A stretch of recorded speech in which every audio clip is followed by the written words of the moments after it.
Mouthwashing is an indie horror game about a group of couriers who crash their ship and are left stranded in space. This leads to the discovery that they were shipping countless boxes of fluorescent blue liquid full of unknown chemicals and probably unfit for human consumption. Hey everyone, Dave or Effie here. Now that vague explanation I just gave you is just barely scratching the surface of what Mouthwashing really has to offer. The literary analysis channels could break down the themes of the story for you, but what I'm really interested in here is what goes on behind the scenes of the game itself. And no, I'm not only talking about going out of bounds here, as a couple other channels have covered that aspect somewhat recently. Rather, I'm gonna look at everything the game doesn't show you, from hidden assets to sneaky programming tricks and a whole lot more. To do this, I cracked open the game to have a look inside, and in doing so I discovered a whole host of weird, funny, and possibly unexplainable things that haven't been shared anywhere else. We'll get to some of the more unique discoveries later, but first things first, let's just see what there is to find out of bounds. The first time I played Mouthwashing, I almost immediately came across a section that I wanted to see from an outside perspective. Right after the opening scene in the cockpit, you run down some creepy hallways that constantly change as you move around. If we look at this from another angle, you can see that pieces of the hallway are loaded in and out behind you. This is probably the most common way of doing non-Euclidean geometry in games. Just swap pieces around when you can't see them. Of course, there are many other tricks, like instantly warping players to different sections within a level to create the same illusion, but sometimes the simplest solution is the best. One other thing that caught my eye here is this little fuzzy GIF floating way above the player. I spent a while trying to figure out why this thing followed you around out of sight for basically the entire game, without that much luck. At first I thought it might be some sort of audio wave depicting some ambient audio that plays around you, but why would they visualize that? It wasn't until much later that I made a connection between its wavy animation and the light coming out of the code scanner. You see, this little texture is actually being recorded by an invisible camera and used to modulate how the code scanner's light appears. With that solved, let's jump back to the free roaming sections of the game so you can see how it dynamically loads only pieces of the ship that the player should be able to see. Lots of games do this to improve performance, but it's interesting how strict they are with disabling parts of the ship as soon as you're supposedly out of sight. But there are some small bugs with this, like being able to see through the level geometry if you pass through some doors while looking at a certain angle. Not a big deal, but it's worth noting that characters and some other key items aren't culled like the rest of the ship. So pulling the camera out of bounds lets you see the crew just hanging out in the void, waiting for you to come by and materialize the world for them. Then there's a couple dream sequences where you end up in completely new locations, like this one where you're just strolling around the planet from Iron Lung. Zooming out, we can see that the Blood Ocean is really just a massive flat circle with a water shader on top, but it gets the job done well enough. Just after that scene, we can see a giant Curly hanging out below the floor in the warehouse. Why is he even there if he doesn't appear in this scene? I don't really know. Maybe they just forgot about him. Jumping forward a bit, there's a scene where you're alone with Curly and a video of a giant eye is playing on the TV. Despite what you may think, this isn't actually a video texture, but a pretty neat shader combining some elements just off screen. Behind the wall, we can see a 3D eyeball twitching around, as well as a flat red texture of an eye just sitting off to the side. Now, I can't adequately break down advanced shaders in a video like this, but just think of combining those two things, the direction the player is looking, and some complex math to create the effect on the TV. You might not notice it at first, but Mouthwashing actually has some pretty cool visual effects throughout. We've got the eyeball screen and the code scanner that I mentioned before, along with some things like the dissolving load screens and whatever this effect is called. Anya and Curly are actually hidden behind that visual artifacting, even though the player can't actually see them in this scene. It's a neat little Easter egg that the devs left in there. Right after that, we get the warehouse monster sequence, which takes place in a giant version of the warehouse floating in space. Nothing too surprising here, but I find it interesting seeing these levels zoomed out with all the darkness obscuring them. Nearing the end of the game, we have this dream sequence with Daisuke in the vents. You can tell his face is squished in the vents in-game, but here's another angle I like too. And what about that warping, curved hallway? What pro game dev trick did they use to pull that off? Well, the level actually just looks like that. It's not a visual trick or anything. There just isn't fall damage in this game. On the other hand, the very next scene features a handful of little things the developers managed to pull off. For one, the player doesn't have animated hands, or a body for that matter, so they simply put the gun so close to the camera that you can't see the grip. Next, the cemetery is actually just a couple props scattered around a rather small area on top of a plane with a brick texture. They make great use of the Silent Hill effect here, packing the screen with so much fog that you don't notice the level ends a few feet beyond the gates. And floating just overhead are two highlighter colored versions of Jimmy and Swansea, just waiting for their big scene. Again, this is all part of some shader magic, letting them create the silhouettes over the video screen playing in the background. Could they have just made the models pure black and achieved a similar effect?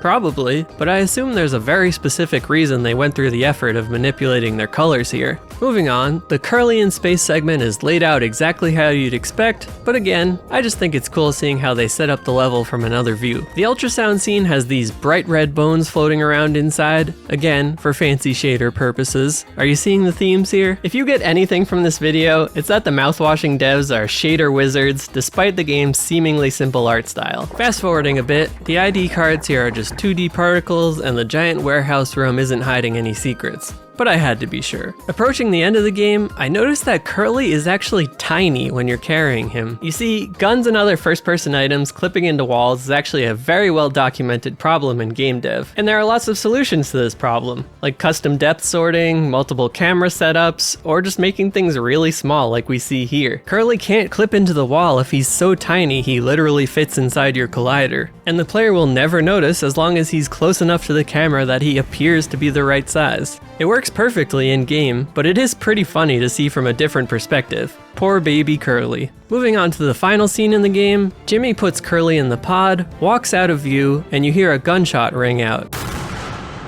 We all assume that this is him finally taking responsibility, as the game has hinted at many times before, but actually, he just walks a few feet to the side and plays a gunshot sound effect or something, because nothing else happens. Damn, Jimmy. I already thought you were the worst, but I didn't think we'd add YouTube prankster to the list. And with that out of the way, we finished a very unorthodox run of Mouthwashing. But wait, there's still so much more to find. I was originally going to tell you all about my Mouthwashing fan cast here, but first let's take a little break from the game and see what's inside the project itself. Ripping open the project lets us see not only what assets they used in the game, but also all the random stuff that didn't make it in. Like this file, titled "Don't Open This." Okay, we're starting out strong here. That one might be tough to beat. There's also a picture called Jackson Color, which might be one of the devs' dogs. It could be in the game somewhere, but I don't recall seeing it. We've also got one titled Little Guy, featuring a character from their last game, How Fish is Made. And then there's some test assets that were probably in earlier builds of the game, like this poster or this temp mouthwashing commercial, which I've definitely seen before, but don't know the original source of. There's also this crawling baby video that's oddly reminiscent of that one scene from Death Stranding, or this texture sheet of reminders that I assume they slapped on random objects while they were working on the game. I'm just imagining the ship full of gray models with things like crap and needs art pass plastered all over them. Moving on to things that are actually in the game, here's a closer look at those random clown magazines you can find throughout the ship. World of Gaming provides us with great articles like Honk Honk Radio and Experts Share How to Cope with Being Meat. Riveting stuff. We can also see the text they use for the cockpit terminals. It's a little tough to read, so let's just enhance that a bit. On the off chance you're even actually able to read this, I wish you good things. Thanks, random Mouthwashing dev. I appreciate the effort. I thought it was pretty interesting that those flashy text screens that look like they're straight from Evangelion are not dynamic. Each is just a static texture flashed briefly on screen, meaning they had to go through and manually make versions of these for every language. I personally dig the Japanese versions of these, but again, that might just be because it looks like a screenshot from Ava. On the other hand, some of the other languages feel a little silly in comparison, like this German one that says Ubernin Verantwortung, or this Polish one that just has Uwaga in huge letters. Yeah, I butchered their pronunciation, but that just makes it better. Oh, and here's the original mouthwash texture next to my poorly photoshopped version. But hey, it still got the job done. Of course, we can also view textures for any of the characters, mostly as expected, but I enjoyed seeing how they changed throughout the game. If you change between Jimmy and Jimmy Crazy, his face gets more stressed, but it also seems to alter the creases on his hands too. Likewise, we can grab the character models and manipulate them directly in Unity. Like here, Anya's model is separate from her hair, so why not see what she'd look like with Daisuke's hair? Radical. What about post-crash Curly with his buddy Jimmy's texture? Somehow, he's even more disturbing than the version in the game. Since I'm already digging around the project, it only makes sense to look through the code next. But I did promise you a fan cast, so here it is. In my take on Mouthwashing, Curly is played by Nemesis from Resident Evil 3. Specifically the PS1 version, since that matched his vibe the best. Likewise, Anya is played by Rebecca Chambers from Resident Evil 0, and Jimmy is played by Lucas Baker from Resident Evil 7. It was a tough call finding someone slimy enough to fit the role, but I think it could work. Getting away from a purely Resident Evil cast, we've got Daisuke played by Sora from Kingdom Hearts, another happy-go-lucky hero with anime hair. And rounding it out, we've got Swansea played by Hank Hill, who'd be content to just drink beer and grill in another life. You know, there's just something about staring at Hank's concerned expression in the context of Mouthwashing that made me laugh every single time. Side note, but this Hank Hill model is excellent. It's a very clean, cartoony model that perfectly translates the character to 3D. I think it originally comes from a mobile game, so props to whatever artist worked on that. The whole process of getting these characters working inside Mouthwashing was a huge undertaking, but it did pay off with a couple funny situations in the end. But I'm getting sidetracked here. Let's talk about some interesting finds in the game's code itself. I ran across a script titled Curly Eye and noticed that it actually makes his eye follow you wherever you go, even beyond physical limits. Now, you'd never see it in the game, but Curly is rotating his eye back into his head whenever you're somewhere behind him. Another little trick they pulled off is when you see the mouthwash bottles tumbling down the stairs as you climb up. They're actually checking when the bottles fall out of sight and then recycling that bottle back up the stairs ahead of you. So you're not witnessing a flood of infinite bottles, but just a couple bottles endlessly teleporting ahead of you. Another thing that I found interesting even before looking into the code is that the pause menu doesn't seem to truly pause. Whenever you bring up the pause menu, your controls are disabled, but everything else continues on normally. Maybe they tried implementing a pause in the past and had issues with it affecting the cutscenes, or maybe they don't believe in pausing at all. Whatever the reason, I made sure to confirm in the code that the game doesn't actually pause, and sure enough, I was right. I also noticed that they had some code to integrate with Discord, but the default script for it was advertising a completely different game called Katirka. Looking it up showed a sort of indie Metal Gear Solid, but I couldn't quite figure out how it was connected to the Mouthwashing devs. It wasn't listed anywhere on the Wrong Organ website, or their socials, or their publisher's page on Steam, but some searching did lead me to a post on the How Fish Is Made subreddit, which announced the game's page going live on Steam 2 years ago. It looks like the post was made by one of the Mouthwashing devs, so it was being worked on by at least some of the same people. Unfortunately, their Steam page has an announcement basically stating that the game was cancelled for being too large of a project for them to handle. Always sad news when an indie game gets cancelled, but we ended up with Mouthwashing instead, so I guess it all worked out in the end. I can only assume the reference to that game in the code was left over from when they copied the script from their old project. Nothing groundbreaking, but it did lead me to discover a little game that most people would have never heard of otherwise. Now, I could spend ages digging into the most minuscule details inside Mouthwashing, like analyzing audio files or something, but I'll spare you all the boredom. I think we've thoroughly examined all the juicy bits of the game, so now it deserves a proper send-off. And how do I propose to do that? Well, by completely ruining it with my own terrible mods, of course. I already showed you my awful fan cast, bringing in characters across multiple console generations and completely disjointed art styles. But did I mention that this also breaks the game in hilarious ways? You see, anytime a character is supposed to play a scripted animation, the game waits for them to finish before moving on. The only problem with that is that my imported assets have no animations, so instead the game just waits there indefinitely. It leads to some very funny moments, like this scene of the gang awkwardly hanging out before Hank hits us with a 1,000-yard stare. Or this scene featuring a faceless Sora and Rebecca's disembodied arms just floating above the table. It also breaks Swansea's boss battle AI, leading to you firing endless rounds into an unstoppable propane god.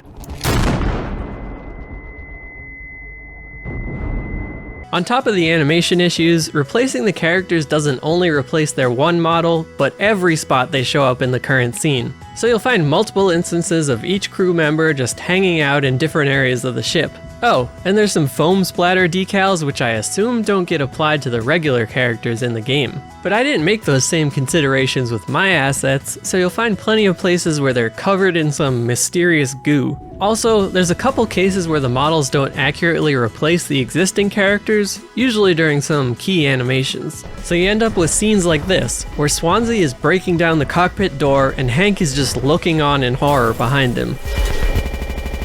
I swear I didn't pick this model for that expression, but I do love how fitting it is seeing his concerned face inserted in just about any scene in the game. But this video is really starting to go off the rails. We made a lot of interesting discoveries, broke the game in countless ways, and I hope you enjoyed seeing the whole process. Like my past videos in this style, I did write quite a lot of my own code to aid in secret hunting, or do things like pull in custom assets. I think it's obvious that the devs aren't responsible for any of the stuff I put in, but even for the stuff that they put in the project, I don't think you should go out of your way to bother them about it. We found a lot of things that the average player would never be able to discover in-game, so they have no obligation to explain any of it. So instead I'll ask you here, what was your favorite discovery? Got a better idea for a fan cast that beats mine? Or is there any other indie game you want me to check out? You can let me know in the comments down below, or come chat with us on my Discord server. If you want to see more videos like this, I do have a couple other indie investigations that are pretty similar to this one. And if you'd like to support me, subscribing is always greatly appreciated. But until next time folks, don't go drinking any funky blue liquids.